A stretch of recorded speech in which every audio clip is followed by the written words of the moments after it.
साफ संदेश से मैं अनिल कौशिक। न्यूज़ बुलेटिन 7 बजे में आप सभी दोस्तों का स्वागत है। दोस्तों, कार्यक्रम की शुरुआत हमेशा की तरह मुख्य खबर से ही करते हैं और आज भी करेंगे।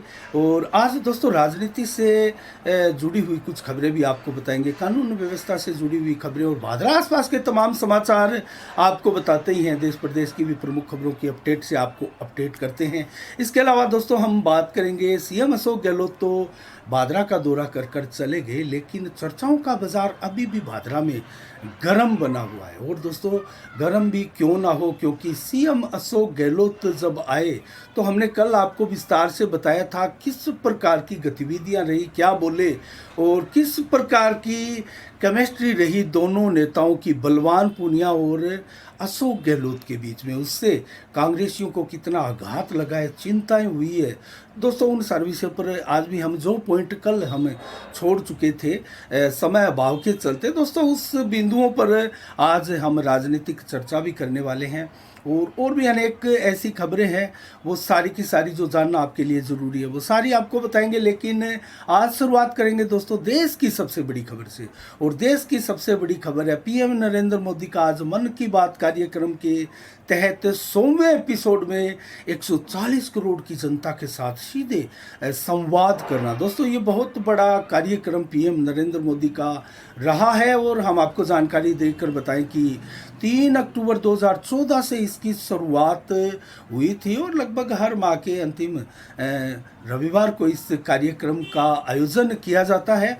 और लगभग अगर बात करें तो विदेशों में भी इस कार्यक्रम को देखा जाता है, जो प्रवासी भारतीय हैं उनके द्वारा। और 2 दिन पहले आपको याद होगा लगभग 18 राज्यों में 91 FM में ट्रांसमीटर सेंटरों का उद्घाटन किया गया था। भादरा कस्बा भी उसमें से एक था। और दोस्तों इसके उसमें जो आज एपिसोड हुआ 100वां मन की बात का, उसमें पीएम नरेंद्र मोदी ने जो आज तक एपिसोड किए गए उसकी मुख्य बातों को केंद्र में रखा। और कई ऐसी बातें भी रही जो बहुत बड़ा अभियान, चाहे स्वच्छता अभियान हो, अनेक ऐसे चर्चा हुई थी, उसको लेकर बड़े अभियान देश में बनकर आज जन जन का कल्याण कर रहे हैं। दोस्तों हम ऐसे ही एक विषय पर अगर बात करें तो जल जीवन मिशन जो है पीएम नरेंद्र मोदी की कहे, केंद्र की कहे, दोस्तों बहुत शानदार स्कीम है।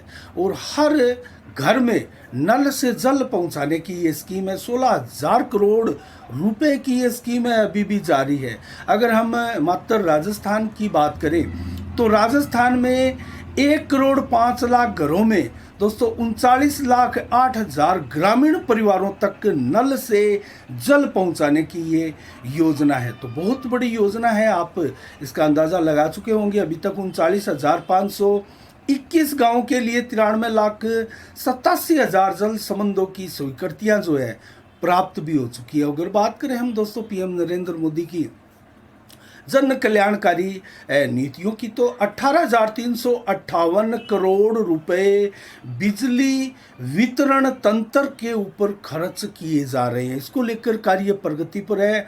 और देश में किस प्रकार से हर घर तक, गांव तक, ढाणी तक बिजली पहुंचे, सरकार कितनी संवेदनशीलता के साथ इसको लेकर कार्य कर रही है, दोस्तों ये एक उदाहरण है। और 100वां एपिसोड था मन की बात, कितना पॉपुलर कार्यक्रम हुआ कि विदेशों में भी इसको आज देखा गया। तो कुल मिला के इस कार्यक्रम के बाद दोस्तों हम अगर खबरों की बात करें तो भादरा आसपास खबरें आपको जल्दी से बता देते हैं। आज रामगढ़ में स्वैच्छिक रक्तदान का आयोजन शिविर का किया गया। स्वर्गीय अनिल कुमार सिंगाठिया की 6ठी पुण्यतिथि पर उनके परिवार द्वारा दोस्तों नव Bharat foundation Arya helping hand के संयुक्त तत्वाधान में इस कार्यक्रम का आयोजन किया गया। इसके अलावा अगर बात करें तो बालकृष्ण शर्मा जो कि पिछले दिनों भादरा परशुराम सेवा समिति का जो अध्यक्ष उनको बनाया गया था, आज फिर एक बहुत बड़ी बैठक विपर समाज की हुई सिटी पब्लिक स्कूल परिसर में। और इस बैठक में कार्यकारिणी का गठन किया गया और पहली बार विपर समाज के बंधुओं को इस प्रचंडता के साथ और बड़ी संख्या में एकत्रित होते हुए उत्साहित देखा गया है। और दोस्तों ये एक विपर समाज के लिए बहुत अच्छी बात भी है।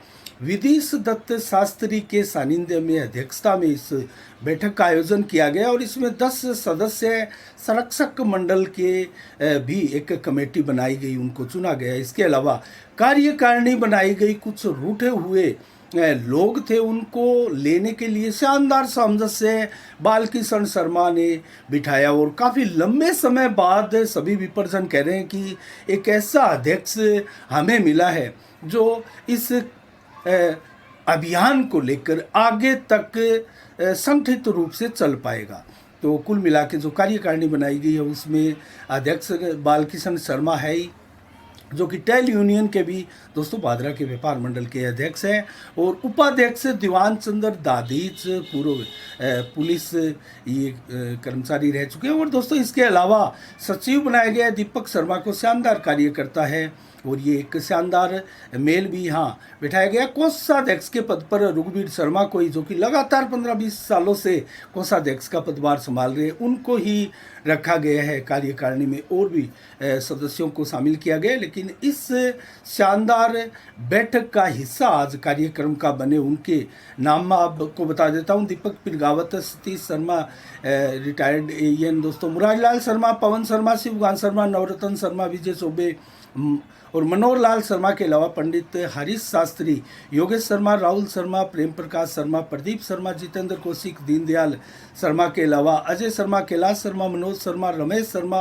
विनोद शर्मा, चंद्रदीप शर्मा, कैलाश जोशी, दिनेश शर्मा, धीरेन्द्र शर्मा, महावीर शर्मा आदि अनेकों ऐसे कार्यकर्ता, बुजुर्ग और विपर्जन मौजूद रहे। इसके अलावा दोस्तों हम बात करें अन्य खबरों की, तो कानून व्यवस्थाओं को लेकर क्षेत्र में लगातार सवाल जवाब चल रहे हैं। और अब जब सीएम का दौरा हो चुका है दोस्तों, हम विस्तार से समीक्षा जरूर करेंगे, लेकिन उसको लेकर तरह तरह के जो है सवालिया निशान लगाए जा रहे हैं। और बीजेपी के पूर्व विधायक संजीव बेनीवाल ने भी अपनी फेसबुक पोस्ट के द्वारा आरोप लगाए कि बेर और गड्डी छानी के पास 2 गाड़ियों को लूटना हो या हनुमानगढ़ सागड़ा रोडवेज बस पर हमला करना हो, इस प्रकार की दिन दहाड़े आए दिन होने वाली घटनाओं से क्षेत्र की कानून व्यवस्था पर बहुत बड़ा सवालिया निशान लग चुका है। इसके अलावा दोस्तों हम बात करें अन्य खबरों की, तो एक प्रकार से टेम्पो की जो बहुत बड़ी खबर है दोस्तों, मैं आपको बताऊं तो दिन दहाड़े ऐसी खबरें जो है वो कहीं ना कहीं भादरा में कानून व्यवस्थाओं की पोल खोलती है। और टेम्पो की सवारियों के साथ बैग काट कर 15 तोला सोना चोरी कर लिया गया दोस्तों दिन दहाड़े। मैं आपको ये खबर बताऊं तो ये गुलाब सिंह पुत्र पतराम जाट है, निवासी जो कि विशाली नगर चक 7 ही छोटी श्री गंगानगर में ये रहते हैं, लेकिन भादरा के उत्तरार्धावास में ये आए थे और अपने परिवार के साथ ही आए थे। अपनी पत्नी, पुत्र वधू प्रमिला और बेटी लक्ष्मी के साथ जब शुक्रवार को उत्तरार्धावास अपने गांव ये आने के लिए टेम्पो में सवार होकर बैठे, तो थोड़ी दूर वहीं से 5 लोग ऐसे युवा मिले उनको कि वो भी उत्तरार्धावास जाने के लिए टेम्पो में बैठे। और दोस्तों जब समाध भवन के पास जो एक कार्यालय है आबकारी विभाग का, उसके पास वो अपना काम कर चुके थे। वो बैग काट कर जो सोना था 15 तोला वो उड़ा चुके थे। उसके बाद में उन्होंने गाड़ी रुकाई कि हमारी गाड़ी आ रही है, ऑटो रुकवाया और वो नीचे उतर गए। ऐसे उतरना दोस्तों, उन जो एफआईआर दर्ज करवाई है जो पीड़ित पक्ष है, उनको थोड़ा आश्चर्य हुआ कि ये इतनी जल्दी कैसे उतर रहे हैं। उन्होंने जब अपनी बैग संभाली तो उससे 15 तोला सोना गायब था। दिन दहाड़े ये जो वारदात थी उसको अंजाम दे दिया गया। उसके बाद में पुलिस थाना में दोस्तों मामला भी दर्ज करवाया गया, लेकिन अभी भी वो फरार हैं और उनकी तलाश पुलिस को है। इस प्रकार की घटना आए दिन दोस्तों देहात क्षेत्र से भी आ रही है। गांव में कभी गुहार अनाज लूटने की खबरें आ रही है, कहीं ताले टूटने की खबरें आ रही है, और शहर से तो लगातार दोस्तों इस प्रकार की चोरियों की, सुने मकान में चोरियों की घटनाएं आम सी हो रही है और रह रहकर सप्ताह में इस प्रकार की 2-3 वारदातें हो ही जाती है। और दोस्तों कल शनिवार की बात करें तो नौर क्षेत्र में भी एक बहुत बड़ी घटना हुई। गांधी चौक के पास गौतम बैग हाउस से दोस्तों नोटों की माला लेने के लिए 2 युवक बाइक सवार आए और माला देखने लगे और 10,000 की माला लेकर फरार हो गए। तो हौसला देखिए दोस्तों इनकी किस प्रकार से। ये ज़्यादातर वो युवा है जो नशे की प्रवृत्ति में लिप्त है और नशे की प्रवृत्ति के खिलाफ पुलिस प्रशासन का डीएसटी टीम हनुमानगढ़ का लगातार अभियान जरूर चल रहा है, लेकिन अंकुश लगाने की बजाय रह रहकर ऐसी घटनाएं आए दिन बढ़ती जा रही है। दोस्तों आखिर इनको कैसे रोका जाएगा? कानून व्यवस्थाओं पर बहुत बड़ा सवालिया निशान है।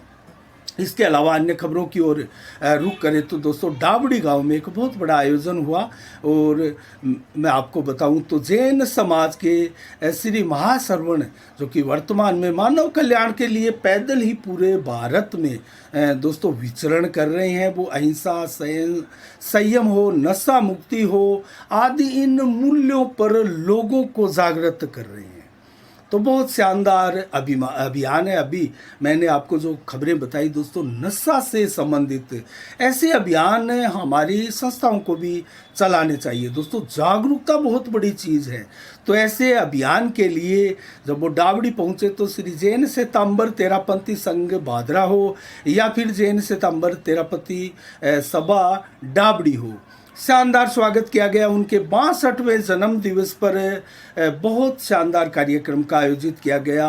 आसपास क्षेत्रों से अनेकों गांवों से बड़ी संख्या में यहाँ लोग समाज के पहुँचे और इस कार्यक्रम में घासीराम जैन हो, भवानी सिंह हो, घनश्याम शर्मा हो, राजेंद्र पारख हो, नीलम नाटा हो, ममता छेलानी, सायर नाटा सहित हिसार, बालसमंद, आर्यनगर आदि के भिन्न भिन्न गाँवों से लोग दोस्तों इस कार्यक्रम में पहुँचे।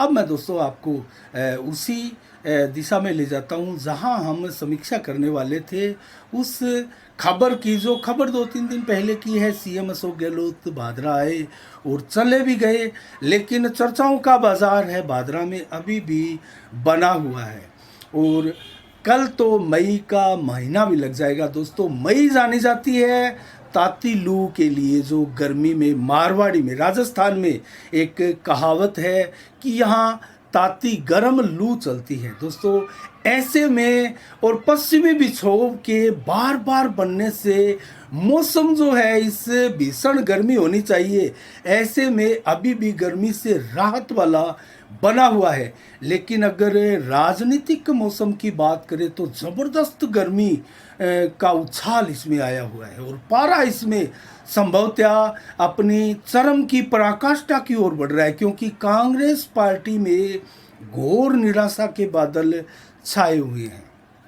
सीएम अशोक गहलोत की सभा के पश्चात जिस प्रकार की केमिस्ट्री आपने देखी होगी बलवान पूनिया अशोक गहलोत मुख्यमंत्री की, और क्या क्या कह गए मुख्यमंत्री अशोक गहलोत बलवान पूनिया के लिए और बलवान पूनिया के मंच पर जनता के सामने प्रदेश में उसका क्या मैसेज गया। दोस्तों ये बहुत बड़ी बातें हैं। किसी मुख्यमंत्री सीएम के लिए ये कह देना कि मेरी कमज़ोरी है बलवान पूनिया। दोस्तों आखिर क्यों कमज़ोरी है सीएम अशोक गहलोत की? बलवान पूनिया आखिर ऐसा क्या कर दिया? क्या सचिन पायलट के साथ जो तकरार हुई, जो लड़ाई हुई, जो भीतरूनी अंदरूनी खींचातान थी, उसमें बलवान पूनिया ने क्या इतना बड़ा कारनामा कर दिया, या बहुत से विधायकों को मैनेज करके सरकार को दिया था, या फिर ऐसी क्या बात थी कि बलवान पूनिया के लिए सीएम अशोक गहलोत ये कहे कि मेरी बहुत बड़ी कमज़ोरी है बलवान पूनिया। हालांकि अपने आधिकारिक जो फेसबुक वाल है दोस्तों, ट्विटर है, उससे वो वीडियो जो मलखेड़ा गांव का उन्होंने लगाया हुआ था, जो लाइव वहाँ से चल रहा था, वो हटा दिया गया। आखिर संभवतः कांग्रेसी जो है वो अपने सीएम का इस कार्यक्रम के और इस आचरण के विरोध में उतर रहे थे।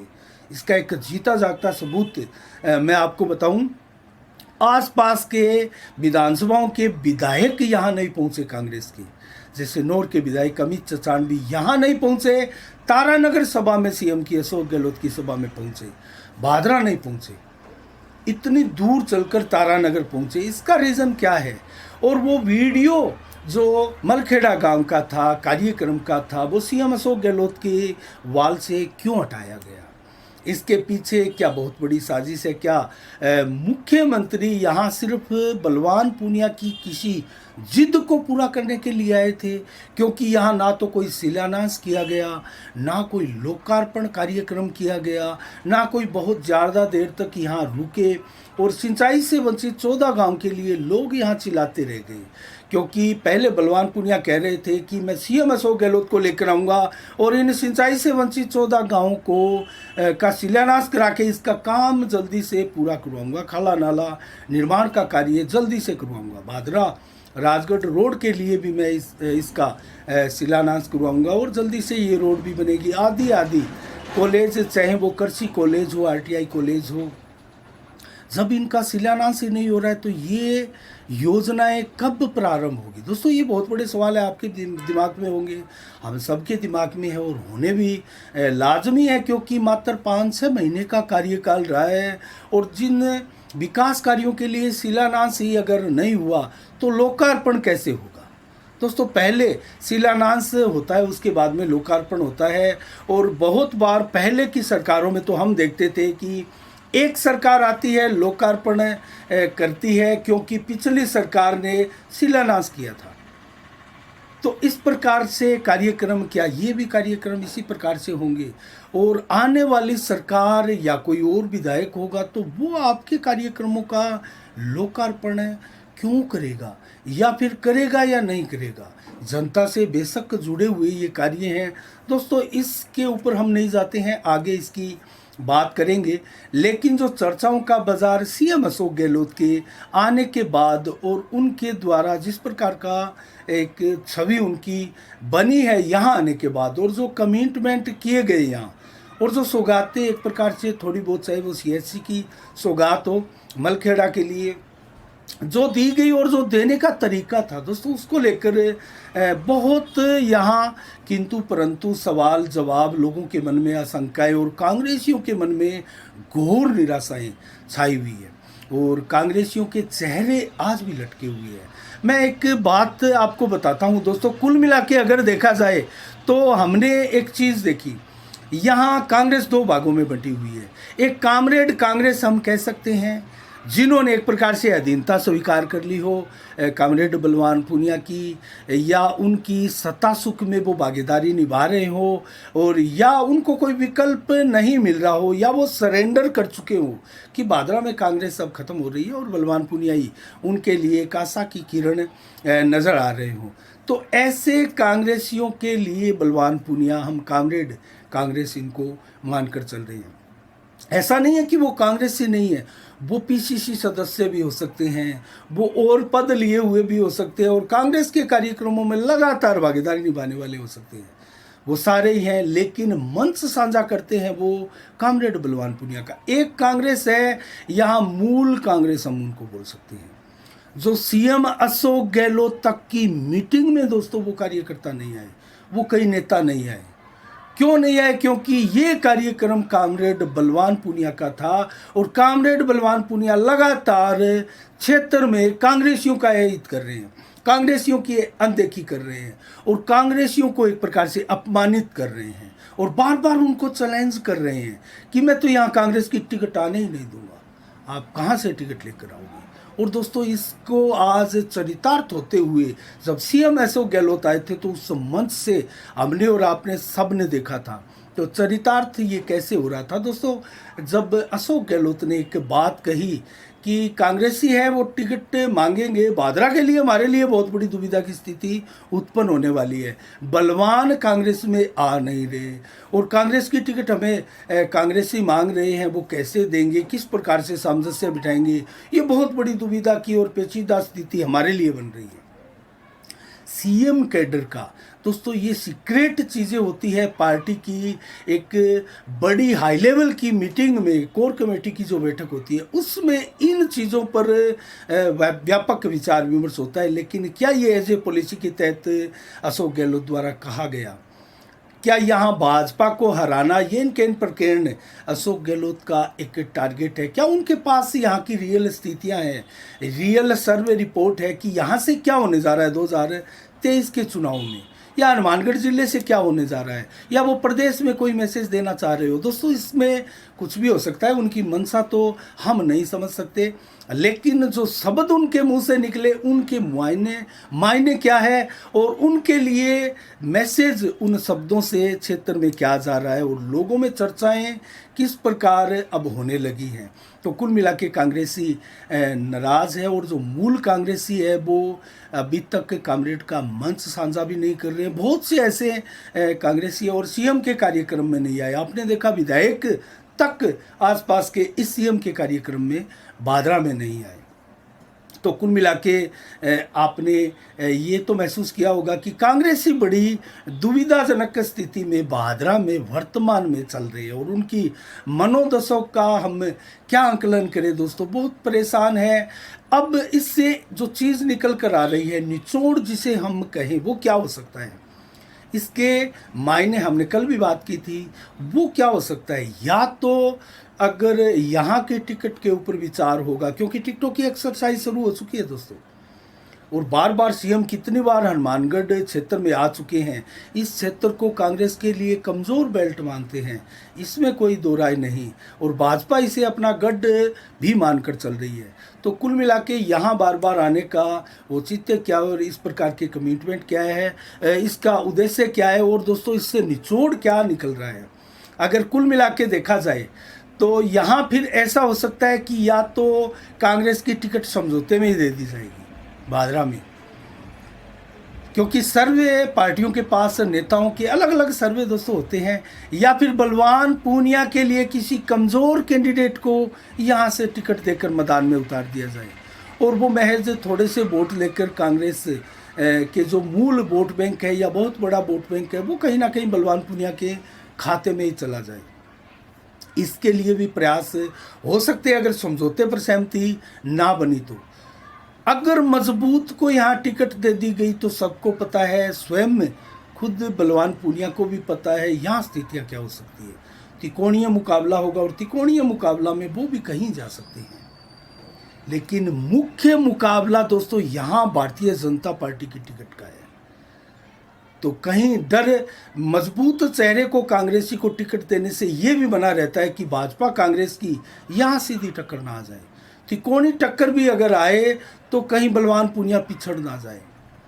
लेकिन वर्तमान में अगर हम बात करें तो बलवान पूनिया ही प्रमुख रूप से मुख्य और स्ट्रॉन्ग उम्मीदवार दोस्तों माकपा की तरफ से कहे या फिर कांग्रेस समर्थित कहे या जो भी कहे, लेकिन आधिकारिक रूप से तो हम इनको माकपा का ही सदस्य उम्मीदवार मानकर चल सकते हैं। पिछली बार जो चुनाव लड़ा 82,204 वोट लिए। तो कुल मिला के बलवान पूनिया बनाम भाजपा, और भाजपा में भी कंडीशन है दोस्तों। भाजपा में जो सर्वाधिक चर्चा है वो यही है, गांव-गांव ढाणी-ढाणी शहर के हर उस वार्ड गली मोहल्ले की चौपालों तक भी कहे गांवों की यही चर्चा है कि संजीव बेनीवाल को बीजेपी की टिकट मिलती है तो उनकी जीत सुनिश्चित हो सकती है। लेकिन अगर भाजपा की टिकट कटी तो भाजपा की टिकट त्रिकोणीय संघर्ष में फंसकर यहाँ बलवान पूनिया की संभावनाओं को पल्लवित कर देती है। तो कुल मिला के इस प्रकार की स्थितियां यहाँ उत्पन्न हो सकती है। इस प्रकार के कयास लगाए जा रहे, ये समीकरण है दोस्तों, ये चर्चाएं हैं, बदलती रहती हैं, और आज चर्चाएं कुछ है, कल चर्चाएं कुछ है। कल कोई एक सभा हुई किसी की और अच्छी खासी भीड़ हुई तो उनकी चर्चाएं क्षेत्र में चलने लगती है, और लोग तो टिकट देकर जिता कर विधायक भी बना देते हैं ऐसी सभाओं के बाद में। तो ये सभाएं हैं, चलती रहती है। लेकिन एक चीज़ मैं चलते चलते इस समीक्षा को विराम देते हुए ज़रूर कहूँगा कि भादरा क्षेत्र में सर्वाधिक फैक्टर काम करते हैं हम सबको ये नहीं भूलना चाहिए। और सर्वाधिक फैक्टरों में भी नूर, बादरा, राजगढ़, तारानगर, इन सब की हम कंपैरिजन करें तो बादरा में सर्वाधिक फैक्टर काम करते हैं।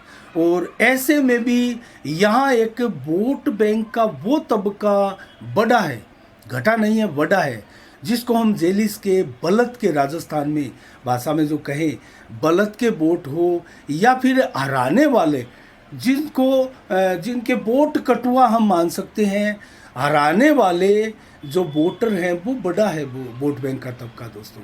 अब वो बड़ा है, वो किसके पास जाएगा वो विकल्प तलाशता है। कोई भी सर्वमान्य नेता नहीं होते, विकल्प तलाशे जाते हैं। और बादरा वो क्षेत्र है, बेल्ट पेपर यहाँ बड़ा होता है, बहुत से चेहरे होते हैं, लेकिन बादरा ही वो क्षेत्र है जो मुख्य कैंडिडेटों के अलावा यहाँ वोट भी नहीं मिलते हैं। अगर एक एग्जाम्पल मैं आपको दूं तो दोस्तों 2013 का पीछे का चुनाव आपको याद होगा, और उसमें तिकोनी टक्कर बनी थी। लेकिन तिकोनी टक्कर में भी राजनेता जो है, नेता जो है, अपनी गुटियां खेल जाते हैं, अपनी शतरंज की बिसात जो है वो खेल जाते हैं। 2013 में आपको याद होगा, सुखदेव सिंह शेखावत के अभियान को रोकने के लिए यहाँ हाजी दाऊद कुरैशी को खड़ा रखा गया मैदान में, बगैर किसी टिकट के, निर्दलीय के रूप में 16,000 से अधिक वोट लिए थे। और एक जो माहौल क्रिएट होता है, जो दोस्तों एक वर्ग है जो कि माहौल देखकर कौन आगे कौन पीछे, उसके बाद में वो वोटिंग करता है या उसके बाद में वो डिसीजन करता है, वो हर हाल में जीत के उम्मीदवार को वोट देना पसंद करता है। ऐसे वोट बैंक के वोट वर्ग के लिए ऐसी स्थितियां बहुत इंपॉर्टेंट हो जाती है। और यहाँ सुखदेव सिंह शेखावत को नंबर 3 पर बड़ी सुनियोजित तरीके से रखा गया। अगर बात करें 2003 के चुनाव की, आपको याद होगा लालचंद डूडी जी, जिनका स्वर्गवास हुआ था, उनके परिवार के प्रति क्षेत्र में एक सिंपैथी की लहर थी और एक नया चेहरा, एक अलग फैक्टर काम कर रहा था।